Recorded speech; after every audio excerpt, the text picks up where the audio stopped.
तो CBSE grade 9 का नया सिलेबस आ गया है। 2026-27 से क्या कुछ बदल रहा है, आइए फटाफट समझते हैं।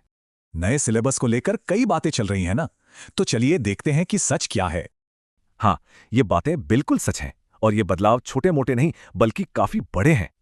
अब फोकस रटने पर नहीं, बल्कि चीजों को बेहतर तरीके से समझने और इस्तेमाल करने पर होगा। मकसद है होलिस्टिक डेवलपमेंट, कॉन्सेप्ट्स को समझना और पढ़ाई को और भी दिलचस्प बनाना। इस नए करिकुलम को 3 मेन पार्ट्स में बांटा गया है। चलिए देखते हैं कौन कौन से। पहला है लैंग्वेज, दूसरा है एकेडमिक सब्जेक्ट्स और तीसरा हॉलिस्टिक और वोकेशनल एरिया।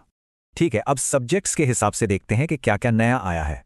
मैथ्स में 2 लेवल, साइंस में नया अर्थ साइंस और सोशल साइंस में IKS पर जोर होगा। मैथ्स में अब 2 लेवल मिलेंगे, एक प्रोफिशिएंसी जो रियल लाइफ प्रॉब्लम्स के लिए है और दूसरा एडवांस्ड। साइंस में एक नया सब्जेक्ट जुड़ा है, अर्थ साइंस। इसमें एक्सपेरिमेंट्स और प्रैक्टिकल्स पर ज्यादा ध्यान होगा। सोशल साइंस में अब इंडियन नॉलेज सिस्टम यानी IKS पर ज्यादा फोकस होगा, जिसमें हमारी विरासत की बात होगी। और हाँ, एक और बड़ा बदलाव, अब से 2 भारतीय भाषाओं को पढ़ना कंपलसरी होगा। इन सारे बदलावों के बीच एक बात सबसे ज्यादा जरूरी है, जिसका सबको ध्यान रखना है। ये बहुत ज़रूरी है। सिर्फ 2026-27 एडिशन की ही किताबें इस्तेमाल करें, पुरानी किताबें अब नहीं चलेंगी। तो क्या ये रटने वाले सिस्टम से हटकर वाकई में सीखने के एक नए दौर की शुरुआत है? सोचने वाली बात है।